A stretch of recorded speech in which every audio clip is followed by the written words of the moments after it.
Este programa tem o apoio da TV Interação, Associação Vida e Trabalho e da Ordem dos Advogados do Brasil, Seção São Paulo.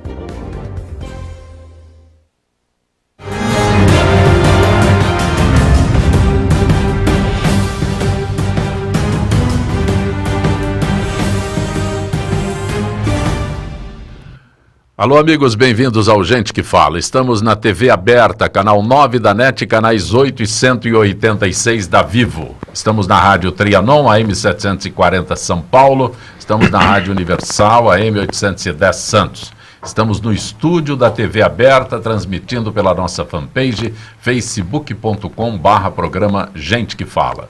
Estamos ainda na TV Guarulhos, canal 3 da NET, em Guarulhos, 11h30 da noite.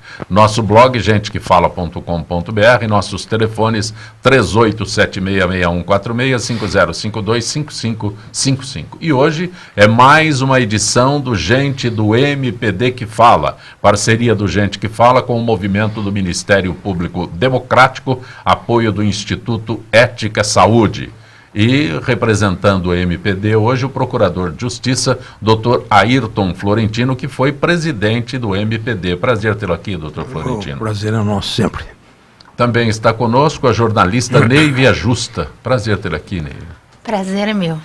Diversidade e inclusão. Você é consultora da diversidade e inclusão. Isso. Traduz, por favor. Eu sou leigo. Eu trabalho com produção de conteúdo, sim, mobilização e principalmente com empresas para construir empresas com áreas e programas de diversidade e inclusão. Obrigado.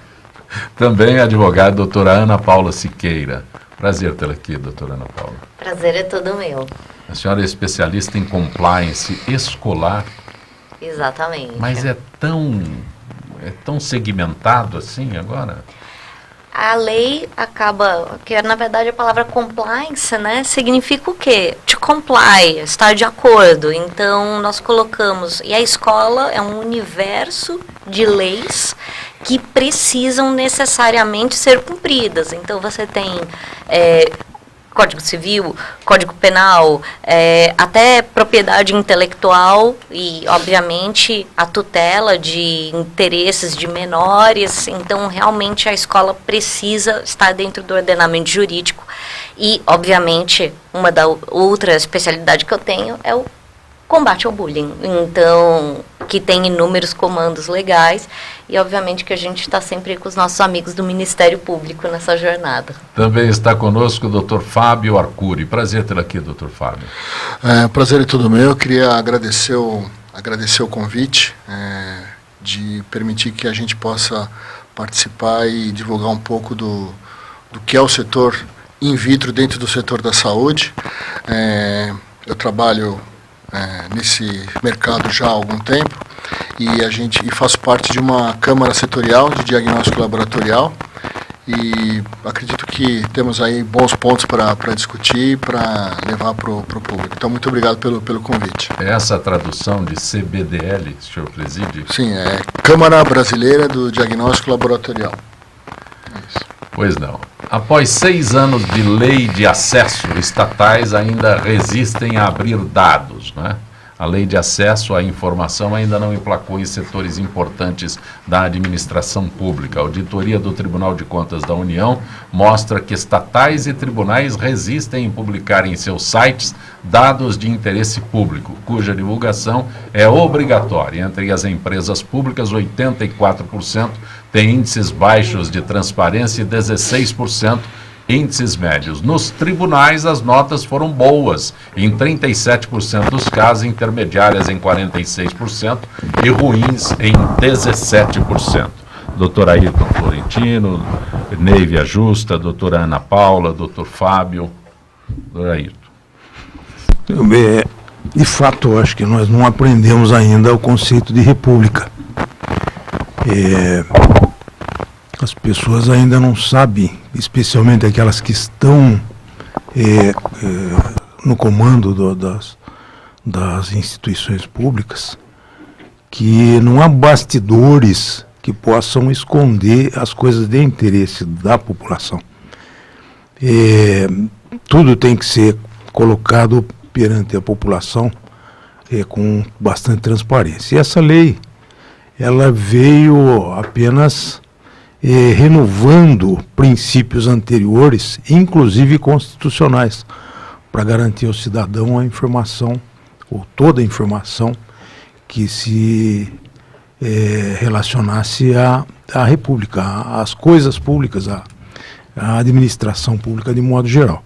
Aliás, não só a administração pública é forçada pela lei a tornar transparentes as suas informações, como também as sociedades privadas, aquelas que têm títulos na Bolsa, por exemplo, são obrigadas a divulgar fatos relevantes para que os seus títulos não sejam manipulados nos seus valores, de tal forma que o ideal seria que nós tivéssemos realmente essa transparência, mas estamos longe dela ainda. Mas, doutor Ailton, quando se fala em lei de acesso, né, aí imagina-se que se possa, primeiro que as pessoas vão nas redes, vão nos sites das empresas para saber quanto é que o senhor ganha. É isso que as pessoas procuram quando se fala em acesso. Mas existe lei que proíbe que se divulgue esses acessos. Então, há um conflito de... Se for aqui no município pedir informações sobre empresas municipais, eles botam uma lei lá que impede que o diretor, o dirigente daquela empresa, daquele departamento, divulgue os seus dados. Então, é uma lei, o senhor vai dizer, esta lei está acima daquela, mas eu fico questionando essas coisas aí. Não, e tem toda a razão. Eu acho que não há justificativa para que em uma informação pública fique só nos bastidores.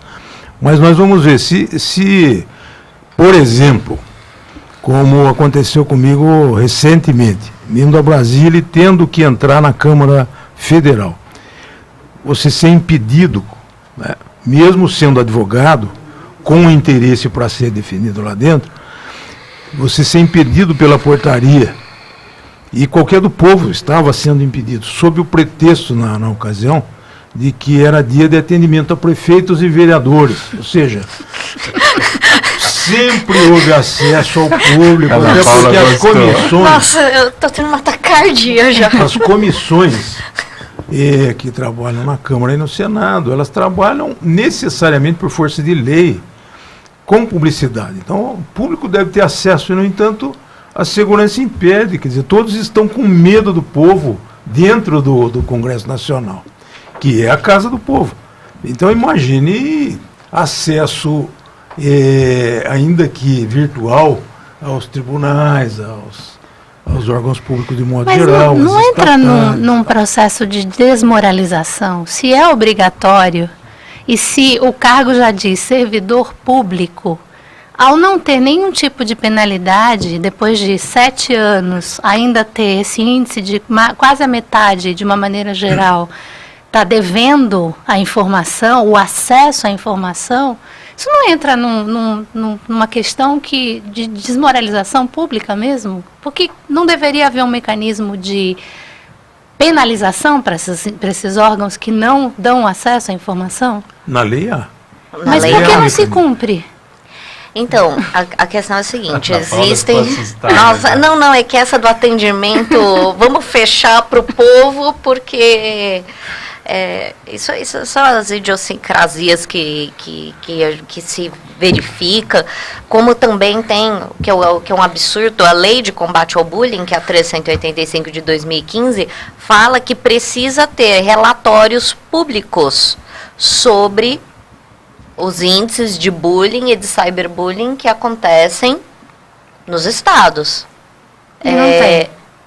Não tem. Ou ainda ele deve estar trancado, né? Num lugar à prova de ataque nuclear, né? Porque eu até hoje não achei. Eu pergunto, vou nas prefeituras, onde está o seu relatório? Por quê? Você chega numa delegacia de polícia... e na Secretaria de Segurança Pública, ele não tem lá, este é um caso de bullying. Não tem o fenômeno sociológico bullying. Você tem o quê? Você tem lesão corporal, homicídio, instigação ao suicídio, injúria, calúnia, difamação e o fenômeno bullying. Sim. Então, Cadê a transparência se sequer os órgãos públicos sabem o que eles têm que divulgar? Então é tão a ignorância sobre o conceito do que deve e o que não deve. Então, assim, até falar que tem 84%, eu pensei que era até mais. Porque Mas, eles... doutora Ana Paula, eu chego numa delegacia, como a senhora citou, e quero fazer uma queixa de um bullying. Existe elementos para que eu possa legalmente fazer isso? O que acontece? Primeiro, o que nós vemos, principalmente na área digital, as delegacias em São Paulo elas estão totalmente despreparadas para receber qualquer incidente digital. Eles nem sabem do que se trata. Às vezes eu vejo Uso que... de ironia para falar que eles não sabem nem escrever o que é, porque não existe uma preparação para isso. E o que é pior ainda é na área digital você escutar ainda dentro de delegacias não sabe nem, ciberbullying. Aí é aquele momento que você fala, ok, me dá uma corda e um banco imediatamente. Então, o que acontece? Não se tem esse conhecimento, não se sabe atender o povo. Então, as pessoas estão realmente despreparadas, e ele vai falar, não, isso aqui é crime contra a honra. E nem sabe colocar, eventualmente, esse tipo penal. As pessoas são orientadas, às vezes, quando tem menores no meio, aí é mais dramático ainda. Meu coração dói, porque e eu já vi isso diversas vezes. Dentro de instituições públicas, falar, isso aconteceu porque a sua filha, ela é meio piranha, ela tira foto sem roupa. Peraí, a gente está falando de um menor, calma. E a criança do lado, aí é mais terrível ainda. E aí você tem que falar, peraí, a gente vai ter que tomar medidas disciplinares, tem que ter um procedimento administrativo, você não pode falar isso para um menor impúber. Doutor Fábio Arcuri, o senhor é da iniciativa privada. Quando toma conhecimento desses assuntos assim, como o senhor reage? Eu vou falar como cidadão, tá? Não vou falar representando a Câmara. Eu acho que o Brasil ele padece de um problema crônico que vem desde sua formação já nos 1500, na época de capitanias hereditárias, né? E que é o seguinte, a classe política, ela tem a população a seu serviço. E não como a gente está falando em termos de república, que é a classe política tem que prestar serviço e conta-se com a expertise dele, conta-se com a experiência e conhecimento deles e informação que eles possam prestar serviços para nós. E é justamente ao contrário. Por isso, na concepção da lei, a lei nem tanto, porque o Brasil tem um monte de lei interessante. Eu não sou a pessoa mais indicada para falar em leis, tem gente mais habilitada para isso, mas eu sei que a gente tem um monte de lei boa. O que acontece é que nada se cumpre. E nada se cumpre porque quem tem que cumprir não tem o menor interesse em fazer, porque quem tem que cumprir é o primeiro que descumpre a lei. Então, a população, ela está no Brasil para servir o serviço público. E é essa subversão toda que causam todas essas distorções, todas. Tudo que a gente vai falar aqui tem esse princípio. A gente não tem um Estado e a gente não tem um sistema que possibilite a sociedade a se desenvolver. Eu acho mais grave, não é nem a serviço das instituições, nós estamos reféns. Isso, que é o caso extremo, né? Porque você não necessariamente, se ainda fosse claro, você soubesse como transitar, mas você é refém. E muitas vezes você tem uma questão e você tem que navegar por um monte de instituição, e em cada instituição que você vai te dar uma informação que não tem nada a ver com a outra que te deram. E indo ao teu ponto, essa questão de bullying, então, as empresas, a grande maioria das empresas, e aí eu me refiro às multinacionais, e aí eu também me refiro ao setor de laboratorial, ela praticamente na sua totalidade tem políticas, né, políticas no trato, e você faz treinamentos anuais, então você tem políticas não só de ética, a gente vai falar de ética mais para frente, talvez, mas no trato com pessoas, e aí nós estamos falando de de assédio moral, muito mais do que o assédio. Existe muito mais assédio moral do que sexual nas empresas, né? A história de não saber, não conseguir dar um feedback, dar um retorno ao funcionário de maneira adequada. Mas eu sinceramente vejo esse processo evoluindo. A gente estava falando um pouco aqui antes de iniciar o programa. Eu sou bastante otimista em relação a isso, em relação ao sucesso, não em relação ao tempo. E também concordo com a Névia, que a gente tem que trabalhar, não é um processo passivo, e sim um processo ativo. Mas eu vejo isso evoluindo bem. Eu continuo achando que é o problema de aprendermos o conceito de república mesmo. Assim que culturalmente nós estabelecermos bem essa definição, aí todos que estamos ainda nas capitanias. Todos nós compreenderemos. Eu acho que a cidadania, ela se compreende com a reciprocidade entre agente público e cidadão. É uma reciprocidade que indica que o cidadão só está obrigado a fazer de acordo com a lei, mas tem o direito também de exigir a mesma prestação do agente público. Perfeito. Quando nós tivermos em mente isso culturalmente estabelecido, eu acho que nós vamos atender. Mas, por enquanto, como eu disse, o Congresso fecha as portas. Difícil, o acesso físico ele já é impedido.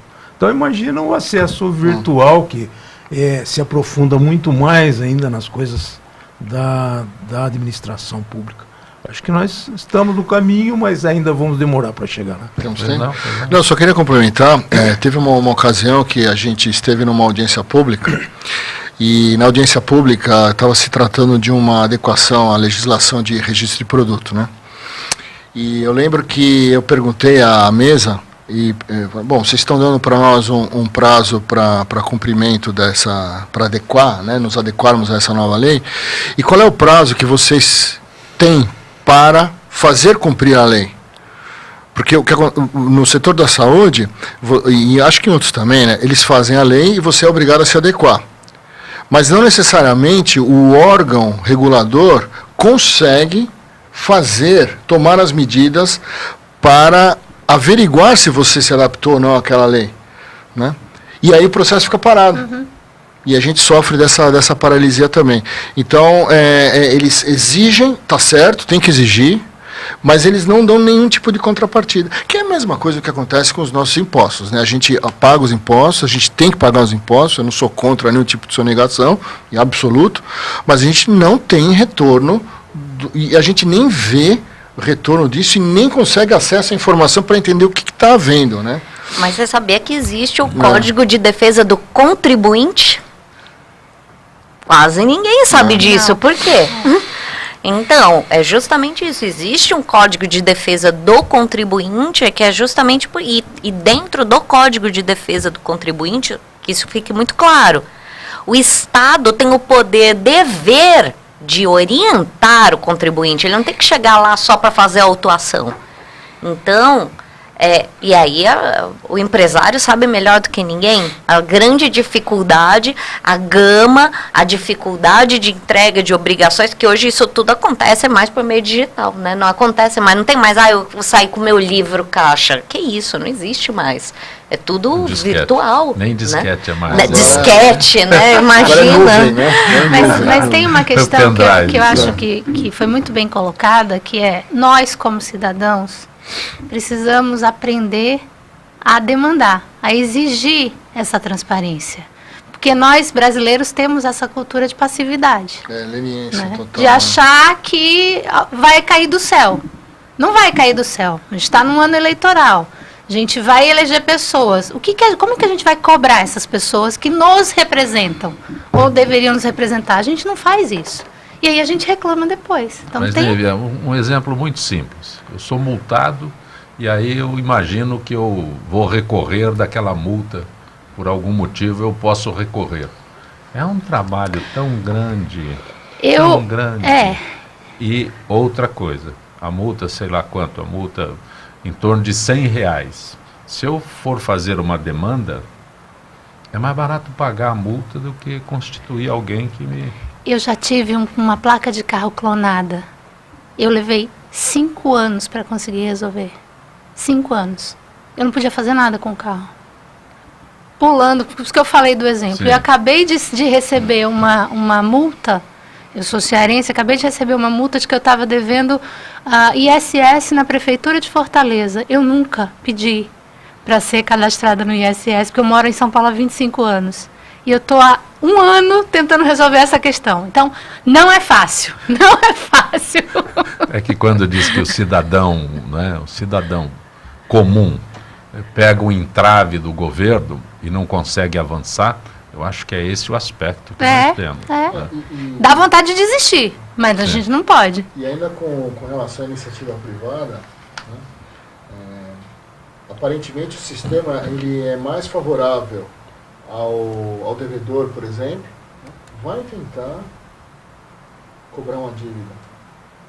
Consegue, tem que fazer, tem todo o processo, existe todo o processo, mas cai na mesma história. Vai para cartório, tudo é muito... Isso para não falar a abertura de empresa, isso para não falar as adequações legais que a gente sofre, e ainda na área da saúde é bastante impactante essa questão de alinhamento jurídico entre os diferentes órgãos que atuam dentro da fiscalização na área da saúde, seja na área fiscal, na área da saúde, né? Então, a gente tem um caminho muito longo a percorrer. Parece que é um sistema que é feito para não funcionar. Exato. Parece.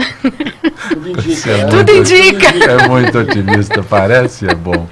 Uma proposta para modificar a lei de leniência para empresas envolvidas em corrupção começa a ser discutida entre o Tribunal de Contas da União e a Câmara dos Deputados. Prevê que as famílias que controlam as companhias não apenas deixem cargos executivos, mas também sejam obrigadas a se desfazer do controle. Proposta foi levada pelo ministro Bruno Dantas ao presidente da Câmara dos Deputados, Rodrigo Maia. Doutor Fábio, aí já é... Olha, o que a gente... Agora falando sobre isso... Eu nem sei seu status de empresário e tal, mas eu dirijo ao senhor porque acho que tem um segmento... Não, vamos lá. Dentro do segmento, dentro da Câmara Brasileira de Diagnóstico Laboratorial, a gente tem, obviamente, uma série de indústrias privadas, que são multinacionais, indústrias nacionais, e também temos distribuidores, né, que trabalham com órgãos públicos e privados. A CBDL também faz parte de uma associação chamada ABIS, a Associação Brasileira da Indústria de Inovação em Saúde, e essa associação, que trabalha em nível macro junto com outras associações, ela tem um Instituto Ética Saúde como um braço. Né? Todas essas associações, e inclusive a CBDL, todos nós temos um código de ética. E esse código de ética foi amplamente divulgado. Há um cuidado em que os associados cumpram esse código de ética. Mas a gente vê, né, infelizmente a gente vê e viu, principalmente o ano passado, bastante desvios na área de instrumentação, né? Envolvendo toda a cadeia, envolvendo o hospital, médico, as inclusive empresas, multinacionais, né? Sim. Então, o lado positivo disso, eu não gosto de falar de lado positivo porque eu não vejo nada positivo numa situação como essa. Mas digamos que o encaminhamento dentro das associações com respeito a esse tema foi bastante positivo. Quer dizer, o que a gente vê hoje, de novo, além daquilo que eu havia comentado, treinamento no trato pessoal, existe um treinamento de ética, existe uma preocupação de compliance. Praticamente todas as grandes empresas têm um compliance muito forte, agora muito atuante. A gente tem que, para qualquer tipo de atividade, ação de marketing, para qualquer tipo de relacionamento com o médico, você tem que consultar a área de compliance, você tem que entender muito bem como que você vai agir, como é que você vai promover teu produto, que tipo de coisas você pode fazer, falar, presentear ou não, almoço, jantar, essas coisas que... Viagens, elas estão dentro da cultura... Congresso é o grande negócio. Então, então, o que acontece agora é que já faz algum tempo que raramente você encontra contribuições individuais a profissionais. você normalmente contribui para a associação. E quando você contribui para o indivíduo, para o profissional, no médico, ou no caso médico, que digamos que é o nosso setor, normalmente o médico faz o que a gente chama em inglês um disclosure, né? Ele fala quem está patrocinando a ida dele lá e ele está defendendo aquele produto porque a empresa tal está fazendo aquele evento, que é legítimo, porque no final das contas o produto é um produto médico e é o médico, no final das contas, que tem que avaliar a utilização e o benefício desse produto. O que não pode acontecer é isso não ser transparente, né, que é baseado no que a gente está falando. Então, só para concluir, houve um avanço muito grande, principalmente no último ano, das associações e das empresas, porque muitas empresas grandes, que obviamente a gente não vai citar o nome aqui, mas empresas de grande porte, com faturamentos gigantescos, com problemas de corrupção, envolvidos em escândalos de corrupção junto a órgãos públicos e não só na área da saúde, mas empresas que têm, né, nomes Seria reflexo fortes, então, do que aconteceu no Rio de Janeiro, porque lá foram anos de problemas no Rio de Janeiro, no setor de saúde. Prótese Então, é generalizado, né? Era uma situação generalizada. A gente tem problemas de marca-passo aqui em São Paulo, Rio de Janeiro, Nordeste, com próteses e órteses. Então, é um problema generalizado. Sinceramente, eu acredito que, do ponto de vista de associação, isso está muito bem endereçado. Agora, no Brasil, a gente tem pilares importantes para resolver, né? Que é a história de... A gente tem dois grandes problemas, ao meu ver, com relação a isso. O primeiro deles é a educação. Aliás, quase todos os problemas que a gente tem na nossa sociedade, eles passam por educação básica, uma coisa muito simples. Falta de. E o outro tripé, a outra coluna, o outro pilar é a ausência total ou muito grande da crença de que existe impunidade. Todo mundo acha que, de alguma maneira, vai sair ileso de alguma coisa que ele fez de modo escuso e tal. Então, esses dois pontos, né, a falta de educação e de cidadania e de civilidade, junto com a sensação de que não há punição, levam a pessoa a tomar essas ações. Esse é o meu ponto de vista. Reitero que, do ponto de vista de sociedade e de empresas, a gente vê cada vez mais esse tema evoluindo para o mínimo possível. A minha pergunta, né, a minha provocação aqui, a gente está falando, no caso da notícia, de empresas brasileiras. Sim. O quanto a gente deveria interferir numa gestão privada para exigir que um presidente de empresa envolvido em corrupção saia da empresa dele, deixe o cargo de gestão? O mercado não regula isso naturalmente, porque ele vai perder funcionários, ele vai perder projetos, ele vai perder fornecedores, ele vai ser expulso de qualquer maneira. Eu fico imaginando se a gente de fato precisa mexer numa lei para exigir e interferir numa gestão privada. Essa é a minha provocação aqui. Como se não tivéssemos leis, doutor. Apesar disso, eu acho que a proposta é razoável, por uma razão. O que aconteceu com as empresas, as grandes empresas que eram empreiteiras ou são, por conta da subsistência agonizante que existem no Brasil? Elas estão falindo por conta da corrupção de pessoas, ou da diretoria, ou do conselho de administração, ou do próprio controle acionário da empresa. Esse problema precisa ser resolvido.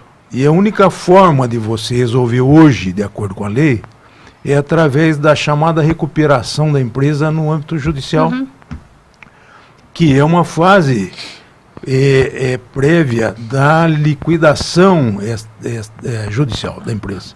Isso não é bom para ninguém, a empresa ser levada à falência por conta de uma corrupção de 2 diretores. Imaginemos que a Petrobras tivesse que ir à falência mesmo por conta da corrupção de alguns ou vários diretores. Para evitar isso, eu acho que seria bom preservarmos as empresas. No caso das grandes empreiteiras, nós vimos aí que elas praticamente faliram, ainda que estejam tentando subsistir na agonia, como eu disse. mas causando um desemprego enorme no país. Quer dizer, o aumento do número do desemprego no país decorreu em grande parte disso. As obras públicas paralisaram, porque eram grandes empreiteiras, mesmo as obras privadas paralisaram durante um tempo, quer dizer, desemprego aumentou demasiadamente, para evitar esse tipo de prejuízo para toda a sociedade. Já que a propriedade particular também hoje tem uma finalidade social, de acordo com a Constituição, eu tenho a impressão que o ideal é preservarmos as grandes empresas, ou qualquer empresa que seja desde que tenha finalidade pública também, e nós alijemos do seu controle, do seu comando administrativo, os possíveis corruptos. Senão nós vamos continuar aí deixando empresas importantes falirem por conta da corrupção. Eu acho que é importante, viu, esse projeto, apesar de ser uma novidade e tal, eu acho que é importante. Eu também, eu estou 100% de acordo, porque é a função social da empresa que já está prevista na Constituição.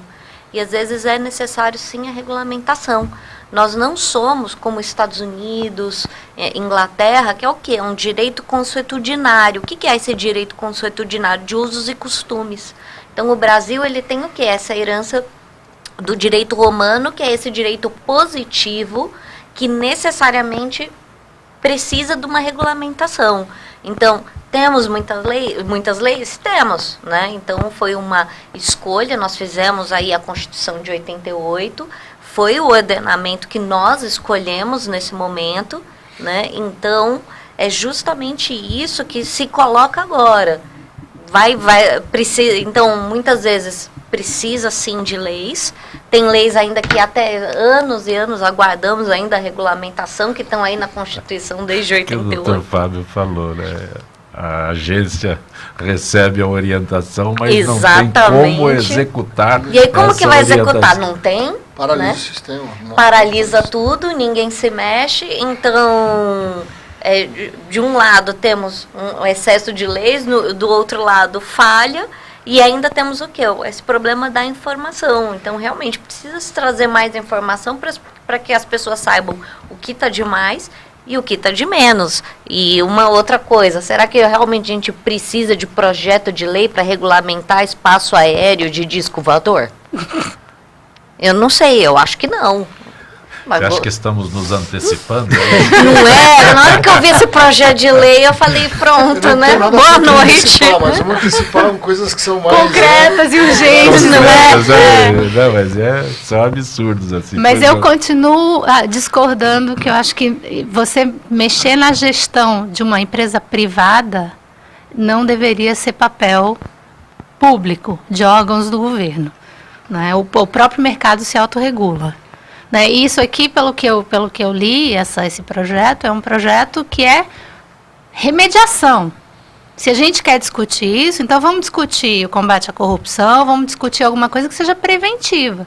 E não depois que já deu o problema, a gente exigir que aquele líder ou aquele esquema de corrupção seja afastado da gestão privada. Essa é a minha grande questão. Mas eu acho que é prevenção, é evitar que a empresa vá à falência por conta da corrupção. Acho que é prevenção. Mas o mercado vai regular. Não, eu acho que uma coisa que pode acalmá-la em relação a isso, ou pelo menos tranquilizá-la, talvez o termo seja mais adequado, é o fato de que é um projeto que dificilmente passe. Porque o mercado vai impedir. Entendi. Porque é difícil desapropriar controle acionário das empresas, especialmente das multinacionais. O senhor procurador de justiça, aí o senhor se aposentou, aí quer exercer a advocacia. O senhor tem uma quarentena a ser cumprida. Seria esse o termo que se poderia aplicar aqui, uma quarentena para aqueles que são diretores, são proprietários de uma empresa e foram envolvidos em alguma anormalidade? Eu acho que a quarentena não adiantaria. Eu acho que tem que ser mesmo um impedimento, uma inabilitação, quando se trata de corrupção. Sim. Quando se trata de alguma irregularidade. Que preso. Isso. Eu acho que aí é uma coisa para definir.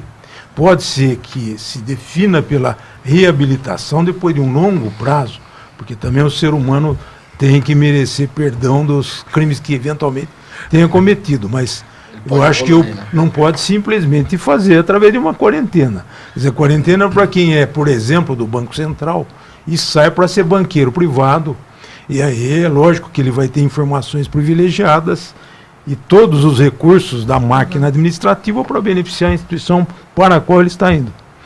Mas aí não é o caso, acho que aí é coisa de crime, de corrupção, que é coisa mais séria mesmo. Mas aí eu chego no ponto, né? Essas pessoas estão cometendo crimes. Aí, né, o governo quer inventar algo que simplesmente os afaste. Tem que prender, né? Esse é mais simples, né? Não, é mais simples, não precisa de uma lei. Não, a lei já existe. Não, mas aí eu acho que para tirar o controle acionário de uma empresa, como se trata de propriedade, é muito mais difícil juridicamente. E aí a dificuldade é até de passar esse projeto. Vai ser um negócio sério. E aí a necessidade de priorizar coisas mais urgentes e mais objetivas, né, também. Que não o disco voador. Pois não, doutor Fábio. Não, eu só ia comentar que, de novo, o sistema, ele... infeliz, isso não é nenhuma apologia ao crime, né? Mas o sistema, ele privilegia, de certa forma, esse tipo de erro, eu vou chamar de erro, né? Para guardar um certo cuidado com as palavras aqui, ele privilegia, as pessoas têm esse privilégio. Nos últimos anos, a gente tem acompanhado na televisão vários episódios de indivíduos que, para serem julgados enfim, é um processo lento, eu não tô falando de político, não, eu tô falando geral. Empresário geral, é coisa geral, é muito complicado. Além disso, ainda tem a história da liberação do indivíduo, né? Supremo dando habeas corpus para traficante, estuprador, então, quer dizer, é uma loucura. Então, complexo.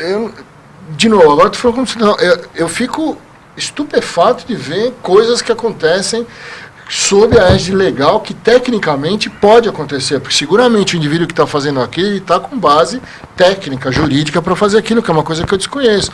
Mas o fato é que o senso comum te diz que é uma loucura coisas que acontecem, né? Eu pedi a gentileza dos senhores para conversar com a Gisele Souza, da FIPESP. Gisele, boa tarde, Gisele. Boa tarde, Zancopé, e boa tarde aos debatedores do programa Gente que Fala.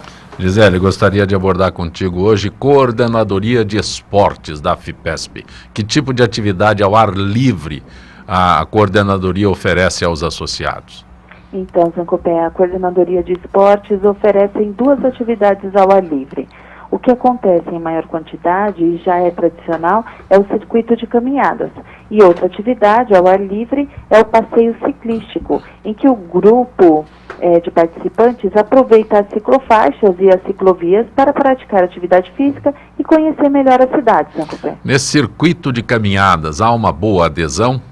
O circuito de caminhadas teve início em 2007, portanto, já estamos na 12ª edição do evento, diz o professor de Educação Física da FIPESP, Rogério Duarte dos Santos. O objetivo da atividade é propiciar aos associados uma atividade física democrática em que qualquer pessoa possa participar, independente de seu condicionamento físico ou condição social. Normalmente são feitas 4 caminhadas durante o ano e sempre em parques diferentes e que possa atender o maior número de pessoas possível. A participação do associado é muito boa. Em cada caminhada temos cerca de 100 a 150 participantes. E o associado recebe algum kit para essa caminhada? Para participar, o associado paga uma taxa de R$15. Esse valor dá direito a uma camiseta personalizada do evento e o acesso em toda a estrutura montada no parque, com água, fruta, suco, biscoito. Eu já gostei dessa última parte. Mas quanto tempo a caminhada, Gisele? Todo o evento dura cerca de 1h30. Começamos a atividade com alongamento e logo após damos início à caminhada. O trajeto é definido anteriormente e incentivamos os participantes a andar cerca de 5 quilômetros ou pelo menos 40 a 50 minutos.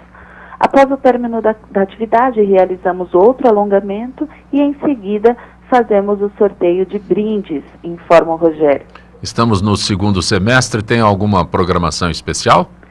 Para esse 2º semestre temos programado mais 2 caminhadas e o encontro Hatha Yoga. No dia 16 de setembro, realizamos a caminhada urbana, saindo da sede social com percurso pelo centro antigo da cidade. As inscrições vão até o dia 31 de agosto. Já no dia 20 de outubro, vamos realizar a caminhada do Outubro Rosa no Parque da Aclimação. A taxa de inscrição, que vai até o dia 5 de outubro, é de R$ 15 para associados e dependentes e R$ 25 para convidados. Fechando a programação de eventos esportivos de 2018, de 15 a 18 de novembro, será realizado o 8º encontro de Hatha Yoga na unidade de lazer de Avaré, com inscrições até dia 11 de outubro. Para todos os eventos, as vagas são limitadas. Caso tenha interesse em participar, ligue para a Coordenadoria de Esportes 3293-9551 e também no final 9552. Gisele, agradeço tua gentileza mais uma vez com o nosso Gente que Fala. Uma boa tarde. Grande abraço, Zancopé, e aos ouvintes do programa Gente que Fala. Gisele Souza, da FIPESP, Associação dos Funcionários Públicos do Estado de São Paulo, parceria que nós mantemos desde o início das edições do Gente que Fala já há 18 anos. E hoje é gente do MPD que fala, parceria do Gente que Fala com o movimento do Ministério Público Democrático, apoio do Instituto Ética Saúde. MPD hoje representado pelo ex-presidente Ayrton Florentino, que é procurador de justiça, também a jornalista Neivia Justa, consultora de diversidade e inclusão, a advogada Ana Paula Siqueira, que é especialista em direito digital e compliance escolar, e o presidente da CBDL, Câmara Brasileira de Diagnóstico Laboratorial, Fábio Arcuri. Ana Paula, alguns estudiosos já disseram que toda fotografia é, no fundo, um ato de agressão. No entanto, segundo o pesquisador Fábio de Almeida, elas ganharam proporção gigantesca de violência com o hábito quase instintivo das pessoas se compartilharem. Bom, se você for ver, foto de documento é um ato de agressão, né? É uma coisa horrorosa, ninguém consegue sair bem numa foto de documento. A gente está sempre, né?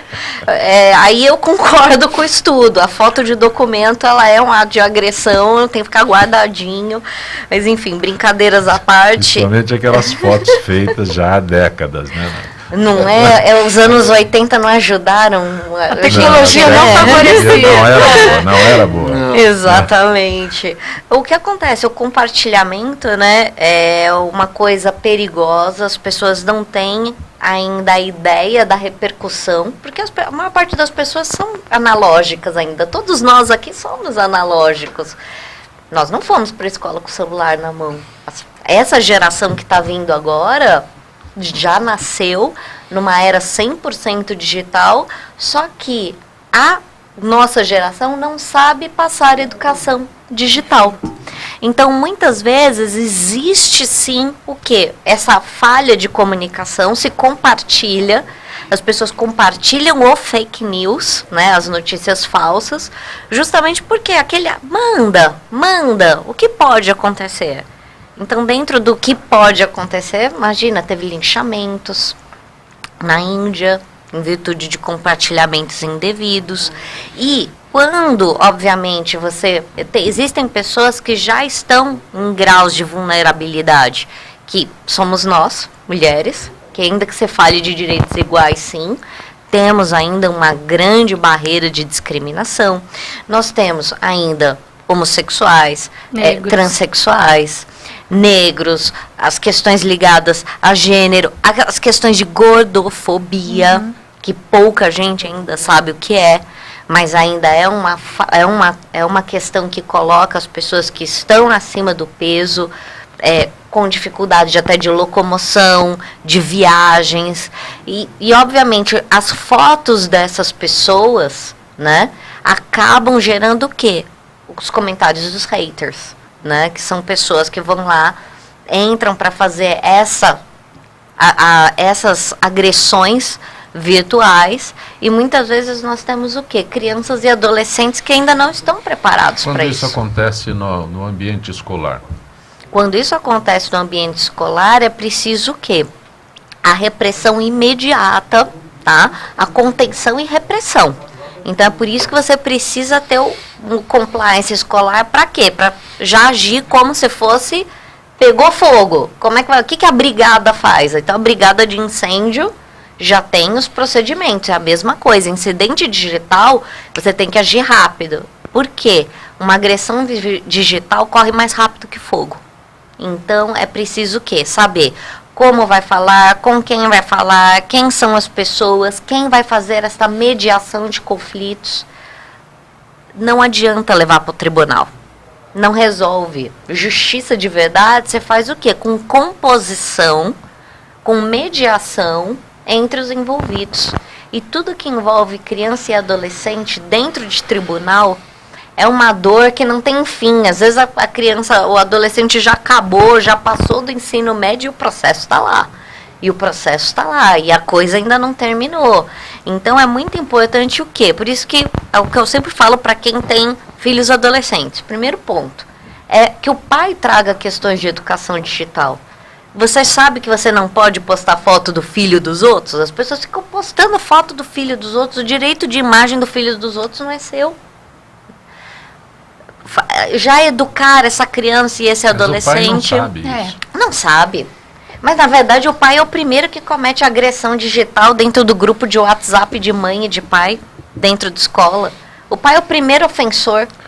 Então, é isso que a gente tem que trazer. Você está ensinando o seu filho, antes de tirar foto de alguém, você pede?